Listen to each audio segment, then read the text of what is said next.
લેવડો જમી લો. ના હોય ના જમા અરે ધંધો કહેવાય આપણે બહાર જમા હા ચાલે લો કશું હોતું ના. ના ના હોય નહીં લેવડો તો ભાઈ. જેમ કે આરે નહીં આપણો ધંધો કહેવાય ધંધામાં સ્ટુડિયોમાં અઠવાડ ના પડે લેવડો તો આવી જવાય. આપણે તો તમે તો ગમે એવું રાખો પણ આપણે યાર ધંધામાં પેલું ના હોય.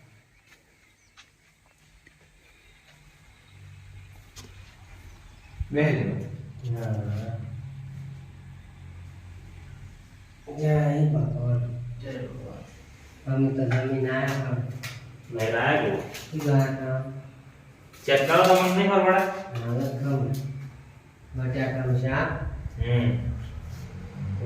બટાકાનું નહીં. શાક શાનું છે?